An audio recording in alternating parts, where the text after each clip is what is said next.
ہمیں بنا کر دے دیجیے۔ آپ کی کیا مزدوری رہے گی؟ مزدوری آپ کی جو بھی ہم دیں گے، اس نے کہا 300 روپے جوڑا آپ کو دینا پڑے گا، 300 روپے ہم دے دیں گے، ٹھیک ہے۔ اب جب آپ 2-3 دن کے بعد وہ کپڑا اپنا سلا ہوا کپڑا لینے کے لیے آئیں گے اور 300 روپے دینا چاہیں گے، تو آپ پہلے اپنے اس نمونے سے ملائیں گے کہ دیکھو ہم نے جو کپڑا دیا تھا اس کپڑے کے مطابق ہم نے یہ کپڑا ہمارا ہے یا نہیں، تم نے وہ کپڑا اس کپڑے کے مطابق سلا یا نہیں سلا، اتنا لمبا ہے یا نہیں، اتنا چوڑا ہے یا نہیں، اس کی آستین اسی طرح کی ہے یا نہیں، اس کے پلے اس طرح کے ہیں یا نہیں، اس کی شلوار اس انداز کی ہے یا نہیں۔ اگر آپ اس میں کچھ فرق محسوس کرتے ہیں اور یہ دیکھتے ہیں کہ وہ جتنا چوڑا تھا اس سے کم چوڑائی ہے، وہ جتنا لمبا تھا اس سے بہت ایک ہاتھ چھوٹا ہے، تو ظاہر ہے کہ آپ اس مستری کو، اس ٹیلر کو آپ کو 300 روپے نہیں دیں گے، بلکہ آپ الٹا اس کے اوپر چڑھ جائیں گے کہ آپ نے میرا کپڑا خراب کر دیا ہے، لہذا آپ مجھے میرے کپڑے کے دیں۔ یہ ہے نمونہ، جس جیسا آپ نے کپڑا سینے کے لیے دیا تھا ویسا اس نے نہیں سلا۔ تو رسول اللہ صلی اللہ علیہ وسلم کو ہمارے لیے ایک نمونہ بنا کر کے بھیجا گیا ہے۔ ہم نے آپ کو زندگی دی ہے، اللہ تبارک و تعالیٰ یہ فرماتے ہیں کہ ہم نے آپ کو زندگی دی ہے، یہ حیات طیبہ آپ کو عطا کی ہے، بہترین آپ کی صورت بنائی ہے، لیکن آپ کو زندگی اس طرح گزارنی ہے جس طرح رسول اللہ صلی اللہ علیہ وسلم نے گزاری ہے۔ رسول اللہ صلی اللہ علیہ وسلم جس طرح کھانا کھاتے تھے ویسے آپ کھانا کھا کر کے دکھائیں، جیسا چلتے تھے ویسا چل کر کے دکھائیں، جیسی نماز پڑھتے تھے ویسی نماز پڑھ کر کے دکھائیں، جیسے گفتگو کا انداز آپ کا تھا ویسے آپ کی گفتگو کا انداز ہونا چاہیے، جیسا رہن سہن آپ کا تھا ویسا رہن سہن آپ کا ہونا چاہیے، جیسا لباس اور جیسی شباہت اور جیسی شکل و صورت آپ صلی اللہ علیہ وسلم رکھتے تھے ویسی شباہت ہماری نظر آنی چاہیے، ویسا چلنا پھرنا ہمارا ہونا چاہیے۔ ایک نمونہ ہمیں دیا گیا۔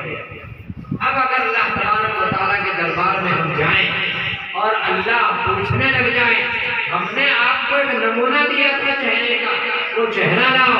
ہم نے آپ کو ایک نمونہ دیا تھا چلنے پھرنے کا، اس طریقے سے آپ چلے پھرے نہیں، ہم نے آپ کو ایک نمونہ دیا تھا کھانا کھانے کا طریقہ بتایا تھا، اس طریقے سے آپ نے کھایا پیا نہیں، تو بتائیے میں آپ کو اجر کیسے دوں، آپ کو حوض کوثر کا پانی کیسے پلوا دوں، آپ کو جنت میں داخلہ کیسے کرا دوں؟ وہ نمونہ کیا ہے؟ وہ نمونہ سیرت رسول میں پیش کیا جاتا ہے، رسول اللہ صلی اللہ علیہ وسلم کی سنتوں کو بیان کیا جاتا ہے۔ کھانے کی سنت یہ ہے، پینے کی سنت یہ ہے، نماز پڑھنے کی سنت یہ ہے، بیٹھنے کی سنت یہ ہے، پانی پینے کی سنت یہ ہے، بولنے کے آداب یہ ہیں، یہ سارے طریقے رسول اللہ صلی اللہ علیہ وسلم کی زندگی کو پیش کرنے والے، سکھانے والے، پڑھانے والے ہمارے سامنے پیش کرتے ہیں۔ ان کے منشا ان کو بیان کرنا نہیں ہے، منشا یہ ہوتا ہے کہ اس کے مطابق ہم اپنی زندگی گزاریں۔ رسول اکرم صلی اللہ علیہ وسلم نے امت کو اس طریقے سے چل کر دکھایا اور صحابہ کرام اس سنت کے اوپر اسی طریقے سے چلے۔ ایسے ایسے صحابہ تھے کہ جو رسول اللہ صلی اللہ علیہ وسلم کے صفات وہی صحابہ کی صفات اس طرح بالکل ہو وہی صفات بن گئی۔ جب آپ صلی اللہ علیہ وسلم غار حرا میں تشریف لے گئے اور غار حرا میں آپ کے پاس حضرت جبریل امین علیہ السلام وحی لے کر آئے، وحی اتری، اقرأ بسم ربک الذی خلق، خلق الانسان من علق، اقرأ وربک الاکرم الذی علم بالقلم، علم الانسان ما لم یعلم۔ اور یہ بالکل ایک عجیب فرشتہ سب سے پہلے اللہ کے رسول صلی اللہ علیہ وسلم نے دیکھا اور اس فرشتے نے آپ کو بیچا ہے، دبایا، تو آپ بہت گھبرا گئے، اس قدر گھبرائے کہ آپ کے بدن سے پسینہ بھی چھوٹنے لگا، حضرت خدیجہ رضی اللہ تعالیٰ عنہ کو کہا کہ مجھے ایک چادر سردی لگ رہی ہے اور گھبراہٹ ہو رہی ہے، لرزت آ رہی ہے، کیا بات ہوئی؟ حضرت خدیجہ نے پوچھا کیا بات ہوئی؟ کہ میں نے ایک عجیب فرشتہ دیکھا ہے اور مجھے گھبراہٹ، مجھے ایسا لگ رہا ہے کہ میں ضائع ہو جاؤں گا۔ حضرت خدیجہ رضی اللہ تعالیٰ عنہ نے کہا کلا، ہرگز نہیں، کیوں نہیں؟ آپ ہرگز ضائع نہیں ہو سکتے، کیوں نہیں ضائع ہو سکتے؟ اس لیے کہ آپ کے اندر جو صفات ہیں وہ صفات ایسی ہیں جو گردوں کو اٹھانے والے ہیں۔ انک لتصل الرحم، آپ تو صلہ رحمی کرنے والے آدمی ہیں۔ وتکسب المعدوم، جس کے پاس کچھ نہیں ہوتا اسے آپ دیتے ہیں، اور اسی طریقے سے مظلوم کی مدد کرتے ہیں، خیر خواہی آپ کرتے ہیں۔ اس قسم کی صفات رسول اکرم صلی اللہ علیہ وسلم کی حضرت خدیجہ نے بتائی۔ یہ صفات ایسی ہیں کہ ان کی وجہ سے آدمی اٹھتا ہے، ضائع نہیں ہوتا۔ کچھ ہی دن گزرے تھے، 13 سالہ مدت آپ صلی اللہ علیہ وسلم نے مکے میں گزاری۔ حضرت ابو بکر صدیق رضی اللہ تعالیٰ عنہ ان لوگوں میں ہیں جو سب سے پہلے رسول اکرم صلی اللہ علیہ وسلم پر ایمان لائے۔ ایک موقع ایسا آیا کہ حضرت ابو بکر صدیق رضی اللہ تعالیٰ عنہ مکہ چھوڑ کر کے ہجرت کے ارادے سے حبشے کی طرف جا رہے ہیں۔ اپنا بوریا بستر اٹھا کر کے چل دیے۔ مکے سے ابھی نکلے ہی نہیں تھے کہ مکے میں ایک کافر آدمی مل گیا، غیر مسلم آدمی مل گیا۔ میں یہ بتلانا چاہتا ہوں کہ رسول اللہ صلی اللہ علیہ وسلم کی صفات کو کس طریقے سے اپنا اوڑھنا بچھا لیا، بچھونا ان لوگوں نے بنا لیا تھا، اپنے اوپر کیسے ان صفات کو اپنا لیا تھا۔ حضرت ابو بکر صدیق رضی اللہ تعالیٰ عنہ کو وہ کافر کہتا ہے، ابو بکر کہ یہ مکے والے مجھے پریشان کرتے ہیں، مجھے رہنے نہیں دیتے، اس لیے میں تو چھوڑ کر حبشہ جاتا ہوں۔ اس کافر نے وہی صفات حضرت ابو بکر صدیق کو سنائی کہ آپ کے اندر تو وہ صفات پائی جاتی جو حضرت خدیجہ رضی اللہ تعالیٰ عنہ نے حضور اکرم صلی اللہ علیہ وسلم کی بیان کی۔ وہ کافر بھی نہیں کہتا ہے ابو بکر آپ کیسے چلے جائیں گے یہاں سے، آپ تو بہت اچھے آدمی ہیں، انک لتصل الرحم، آپ تو صلہ رحمی کرتے ہیں، وتکسب المعدوم، آپ تو ایسے لوگوں کو جو بالکل کمزور ہیں، نہتے ہیں، ان کو کما کر کے دیتے ہیں اور ان کی خیر خواہی کرتے ہیں۔ وہی صفات جو رسول اللہ صلی اللہ علیہ وسلم کی صفات ہیں ابو بکر صدیق رضی اللہ تعالیٰ نے اپنائی۔ بالکل کوئی فرق نہیں۔ اس طرح صحابہ کرام نے اس نمونے کو اپنایا اور پھر شکل و شباب کے اعتبار سے بھی ایسا بن جاتے تھے صحابہ کرام، معلوم ہی نہیں ہوتا تھا کہ محمد کو مقتدی کون ہے اور مقتدا کون ہے، ایسا ہو جاتا ہے۔ روایت میں آتا ہے، تاریخ کی کتابوں میں لکھا ہے کہ جب حضور اکرم صلی اللہ علیہ وسلم حضرت ابو بکر صدیق رضی اللہ تعالیٰ عنہ کے ساتھ ہجرت کے لیے چلے تو ہجرت مدینے کی ہو رہی ہے، حبشہ کی ہجرت تو ختم ہو گئی، ہجرت کے لیے مدینہ جا رہے ہیں۔ مدینے میں استقبال ہوا، حضور اکرم صلی اللہ علیہ وسلم راستے میں غار ثور میں ٹھہرے، وہاں کچھ روپوش رہے ایک دن کے لیے، پھر آگے چلے۔ لمبا سفر ہوتے ہوتے حضرت ابو بکر صدیق رضی اللہ تعالیٰ نے سوچا اب اگر رسول اللہ صلی اللہ علیہ وسلم کو آرام نہیں پہنچایا گیا، لوگوں سے ملنے دیا گیا تو آپ کے ابھی آرام ہو جائیں گے، آپ کے آرام میں خلل ہوگا، آپ کو تھکان ہو رہی ہے۔ تو جب وہاں استقبال کے لیے عورتیں بچے مدینے سے باہر تھے، بوڑھے جوان مدینے سے باہر تھے کہ رسول اکرم صلی اللہ علیہ وسلم تشریف لا رہے ہیں، تو انہوں نے تو دیکھا نہیں تھا نبی کے چہرے کو، مگر آگے آگے حضرت ابو بکر صدیق رضی اللہ تعالیٰ عنہ تھے، تو لوگوں نے حضرت صدیق اکبر کو ہی مذاکرہ کرنا شروع کر دیا۔ صدیق اکبر سے مذاکرہ کر رہے ہیں اور سب یہ سوچ رہے ہیں کہ یہی نبی ہے، یہی محمد ہے، سب یہ سوچ رہے ہیں۔ انہوں نے بھی صراحت کے ساتھ یہ نہیں کہا کہ وہ محمد صلی اللہ علیہ وسلم کو ہے، اس لیے نہیں کہا کہ کہیں ان کو بے آرامی نہ ہو۔ آپ ان کے آرام کا خیال رکھنا چاہتے تھے کہ بعد کب ملاقاتیں کروائیں گے؟ تو حضرت ابوبکر صدیق رضی اللہ تعالیٰ اور حضور صلی اللہ علیہ وسلم دونوں کی شکل و شباہت اس انداز میں محسوس ہو رہی تھی کہ کوئی احساس نہیں کر پا رہا تھا، تمیز ہی نہیں کر پا رہا تھا کہ محمد کون ہے اور ابوبکر اس طریقے سے نمونے کے مطابق ڈالنا اپنے آپ کو۔ تو ہمارے سامنے رسول اکرم صلی اللہ علیہ وسلم کی زندگی ہے، وہ نمونے کے مطابق ہمیں اپنے آپ کو بدلنا ہے، تب ہم اللہ تبارک و تعالیٰ کی نظر میں محبوب بنیں گے اور اللہ ہم سے راضی رہے گا۔ یہ سنت کا طریقہ ایک ایسا طریقہ ہے کہ اگر ہم اس کو اپنائیں گے تو اللہ تبارک و تعالیٰ ہم سے محبت رکھے گا۔ قرآن کریم خود کہتا ہے قُلْ إِن كُنتُمْ تُحِبُّونَ اللَّهَ فَاتَّبِعُونِي يُحْبِبْكُمُ اللَّهُ۔ اے لوگوں، اگر تم یہ دعویٰ کرتے ہو کہ ہمیں اللہ سے محبت ہے، ہم اللہ کو پیار کرتے ہیں، اللہ نے ہمیں بنایا، ظاہر ہے اللہ نے ہمیں محبت ہے، اللہ کو ہم دیکھنا بھی چاہتے ہیں، اللہ نے ہمارے اعضاء بنائے، ہمیں زندگی دی ہے، اوپر سے نیچے تک ایک ایک عضو اللہ ہی نے بنایا، پوری کائنات اللہ نے بنائی، تو اللہ سے ہمیں محبت ہے۔ اگر کوئی دعویٰ کرتا ہے تو اس کی دلیل چاہیے، دلیل یہ بتائی گئی ہے کہ تم میرے نبی کا اتباع کرو۔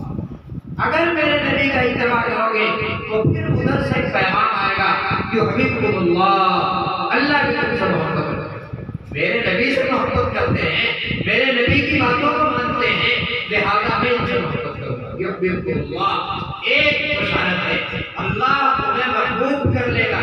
اللہ تم سے راضی ہو جائے گا، محبت کرنے والا ہو جائے گا۔ وَيَغْفِرْ لَكُمْ ذُنُوبَكُمْ، اور دوسری ایک بشارت یہ ہے کہ اللہ تمہارے گناہوں کو بخش دے گا۔ گناہوں سے تو کوئی انسان خالی نہیں ہے، ہر ایک انسان سے گناہ ہوتے ہیں، لیکن اللہ کے رسول صلی اللہ علیہ وسلم کی اتباع کر کے اگر چلے گا آدمی، سنت کے مطابق زندگی گزارے گا تو گناہ بھی معاف ہونے چلے جائے گا۔ حضرت امام مالک رحمۃ اللہ علیہ فرمایا کرتے تھے کہ رسول اللہ کی سنت اور رسول اللہ کے طریقہ اس کی مثال ایسی ہے جیسا کہ حضرت نوح علیہ السلام کی کشتی، من رکبہا نجا، جو حضرت نوح علیہ السلام کی کشتی میں بیٹھ گیا نجات پا گیا۔ آپ کو یاد ہوگا طوفان نوح آیا ہے، حضرت آدم علیہ السلام کے بعد ایک بہت بڑے نبی گزرے ہیں حضرت نوح علیہ السلام، ان کے زمانے میں ایک طوفان آیا اور طوفان میں حضرت نوح علیہ السلام کی دعا کی وجہ سے اس قوم کو سمجھاتے ہوئے 950 سال گزر گئے، مان نہیں رہی، لہذا سب کو ہلاک کر دیا،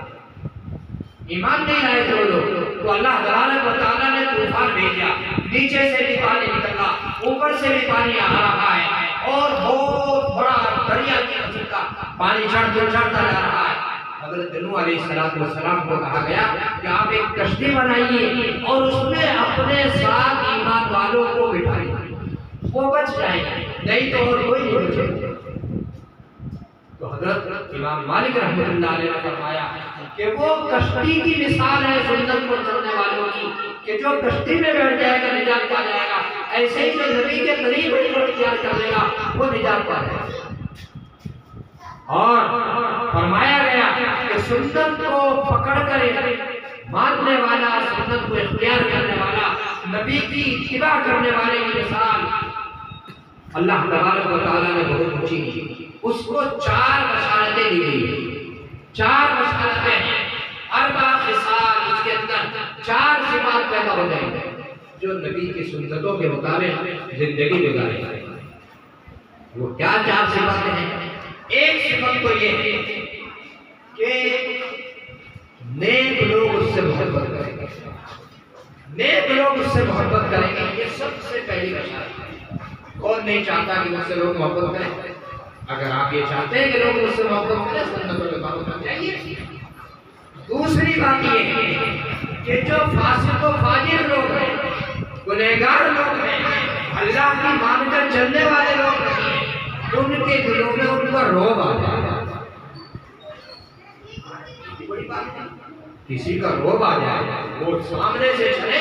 تو ہٹتے چلے جائیں۔ حضرت عمر فاروق رضی اللہ تعالیٰ کی شان بیان کی گئی کہ جس گلی سے گزرتے تھے شیطان اس گلی کو چھوڑ دیتا تھا، اس راستے کو چھوڑ دیتا تھا، تعلیم کے لیے آپ کو بہت زیادہ سخت تھے، سخت منافقین حضرت عمر فاروق رضی اللہ تعالیٰ عنہ کا ان کی مثال بیان کی گئی، رحماء بینہم اشداء علی الکفار رحماء بینہم، کفار کے لیے بڑے سخت اور مسلمانوں کے لیے بڑے نرم دل تھے۔ اور تیسری بات جو ہم سب لوگ چاہتے ہیں کہ ہمارے رزق میں خوشحالی ہو، تو تیسری صفت اور تیسری بشارت کی گئی ہے سنت پر عمل کرنے والوں کے لیے کہ اس کے رزق میں خوشحالی ہو جائے گی، اس کے رزق میں خوشحالی ہو جائے گی۔ ایک چوتھی بات بھی اللہ تبارک و تعالیٰ کی طرف سے یہ بیان کی گئی ہے کہ اس کو دین پر مضبوطی رہے۔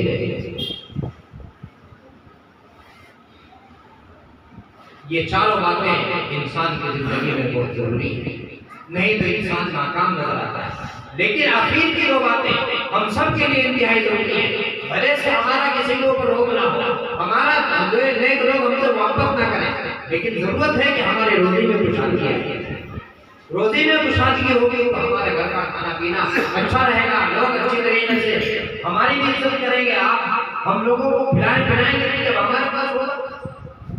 اور دوسری بات یہ ہے کہ آج کل حالات ایسے ہیں کہ دین پر چلنا بڑا مشکل ہو رہا ہے، لوگ دین کے خلاف ہوتے جا رہے ہیں، دیندار لوگ دین کے خلاف ہوتے جا رہے ہیں، دیندار لوگ دین کے خلاف ہوتے جا رہے ہیں، دین پر چلنا بڑا مشکل ہو رہا ہے۔ ہمیں ابھی معلوم ہوا کہ ہمارے شاہ محمد صاحب ایک مسجد میں اعلان کرنے گئے، کتب شیخ کی مسجد ہے، وہاں انہوں نے مائک سے سیرت النبی کے اجلاس کا اعلان کرنا تھا، تو مائک تو مل گیا ہے، اعلان بھی کر دیا، مگر وہاں کے امام صاحب نے کمرے میں بند کر کے ان کو مار دیا۔ اتنی بڑی دین کی خلاف ورزی کی بات ہے، سیرت النبی کے خلاف کی بات ہے، رسول سے محبت نہیں ہے ان لوگوں کو، جو ایک سیرت رسول کا اعلان کرنے والوں کا ماننا ہے کہ آپ سیرت النبی کا جلسہ کریں گے، چندہ کریں گے، وہ کھائیں گے پیئیں گے، کیا بات ہے، بے بنیاد باتیں کسی کے لیے کرنا۔ اچھا مولانا عبدالسلام صاحب تبلیغ جماعت کے امام، تبلیغ جماعت میں بھی کام کرتے ہیں، ایسا نہیں کرنا چاہیے۔ سیرت رسول کے نام سے تو آدمی اور زیادہ اکٹھا ہوتا ہے اور دوسرے لوگوں کو ترغیب دیتا ہے، وہاں تو سنتوں کا بیان نہیں آتا ہے، سنتیں نہیں بیان ہوگی اور سنتوں کا ہم سیکھیں گے نہیں تو پھر ہماری زندگی صحیح طریقے سے کیسے گزرے گی؟ تو ہم لوگوں کو ایسے ماحول کا سامنا کرنا پڑتا ہے۔ اگر اس کا ایمان کمزور ہو شاہ محمد کا تو یہ تو بیٹھ جائے گا، دین کو چھوڑ کر بیٹھ جائے گا، تمہیں دینداری کو پٹائی کر رہا ہے، بہت انتہائی طریقے کی غلط بات ہے۔ تو سنتوں کی پابندی کرتے ہیں آدمی، اور جو بھی لوگ سنتوں کی پابندی کرتے ہیں ان کے لیے بشارت آئی ہے کہ اس کو دین میں مضبوطی آ گئی، تو یہ ہم سب کے لیے بہت ضروری ہے۔ تو انشاءاللہ سنتوں کی پابندی کریں گے، سب سے آخری سنت جو رسول اکرم صلی اللہ علیہ وسلم کی زندگی کی آخری سب سے آخری عمل ہے، وہ ہے مسواک کی سنت۔ رسول اللہ صلی اللہ علیہ وسلم انتہائی شدید بیمار ہے، بے ہوشی کا عالم داری، بے ہوش ہو رہے ہیں، بار بار بے ہوش ہو رہے ہیں۔ حضرت عائشہ صدیقہ رضی اللہ تعالی عنہا کی گود میں سر رکھتے ہوئے، اور اس دن وہ دن وفات شریف کا دن، آپ صلی اللہ علیہ وسلم کی وفات بھی اسی روز ہو رہی ہے۔ حضرت عبد الرحمن ابن ابی بکر صدیق رضی اللہ تعالی عنہ تشریف لائے، ان کے ہاتھ میں تازہ مسواک کی ٹہنی تھی، تو حضور صلی اللہ علیہ وسلم بول نہیں سکتے تھے، لیکن اس کی طرف دیکھ لگے، مسواک کی طرف دیکھ لگے۔ حضرت عائشہ سمجھ گئی کہ شاید مسواک کرنا چاہتے ہیں، حضرت عائشہ نے پوچھا مسواک لے کے دوں آپ کو، تو آپ نے سبھی لایا مسواک۔ عبد الرحمن سے مسواک نہیں کی، آپ کو دینا چاہا تو آپ کے منہ میں اتنی طاقت نہیں رہی تھی کہ اس کو چبا لیتے۔ حضرت عائشہ نے پوچھا حضرت آپ کے لیے نرم کر دوں اس مسواک کو، نرم کر کے دوں؟ تو آپ نے صحیح کہا ہاں نرم کر کے دوں۔ حضرت عائشہ نے اس مسواک کو چبایا، دبا کر کے نرم کیا، نرم کر کے پھر اس کو جھاڑا اور صاف کر کے حضور اکرم صلی اللہ علیہ وسلم کو دیا، اور پھر آپ نے اتنے اچھے انداز سے مسواک بنائی کہ جیسے اچھے انداز سے اپنی زندگی میں مسواک نہیں کرتے، اس سے پہلے مسواک اس طرح نہیں کرتے، بہت اچھے انداز سے مسواک بناتے۔ اور پھر اس کے بعد روایت میں آتا ہے، بخاری شریف کی روایت ہے کہ آپ نے اپنے ہاتھ سے وہ مسواک ڈالا، گر گئی ہاتھ میں کمزوری کو گر گئی، پھر آپ نے اپنا ہاتھ نہیں اٹھایا اور فرمایا اللہم فی الرفیق الاعلیٰ، اللہم فی الرفیق الاعلیٰ، اے اللہ میں رفیق الاعلیٰ میں جانا چاہتا ہوں، اور پھر یہ ہاتھ نیچے آ گیا اور آپ صلی اللہ علیہ وسلم کے روح پر بات کرتا۔ آپ سمجھیں گے، اندازہ لگائیں گے کہ کون سی آخری سنت ہے جو رسول اللہ صلی اللہ علیہ وسلم نے فرمائی۔ آج پوری امت میں کثیر طبقہ اس سنت کو چھوڑے، عرش لے لیں گے، 50 روپے کا لے لیں گے، 100 روپے کا لیں گے، مگر 20 روپے کی مسواک نہیں لیں گے۔ عرش سے منہ صاف ہو سکتا ہے مگر مسواک کی سنت ادا نہیں ہو سکتی۔ اس لیے میرے بھائیوں، عمل کرنے کی کوشش کرو، ایک سنت کو اپناؤ۔ حدیث شریف میں آتا ہے اگر کوئی آدمی اس وقت میں جب کہ میری سنتیں برباد ہو رہی ہیں، میری ایک سنت کو اختیار کرے گا، من تمسک بسنتی عند فساد امتی فلہ اجر مئۃ شہید، میری امت کے بگاڑ کے وقت میں اگر کوئی میری ایک سنت کو پکڑے گا اس کے لیے 100 شہیدوں کا ثواب ہے۔ اس لیے میرے بزرگوں اور دوستوں، سیرت النبی صلی اللہ علیہ وسلم کے اجلاس کا اور ان بڑے بڑے جلوسوں کا مقصد یہ ہے کہ ہم نبی کی سیرت کو اپنائیں، ان کی سنتوں کو اپنائیں۔ اللہ تبارک و تعالی ہمیں عمل کرنے کی توفیق عطا فرمائے۔ آمین وآخر دعوانا ان الحمد للہ رب العالمین۔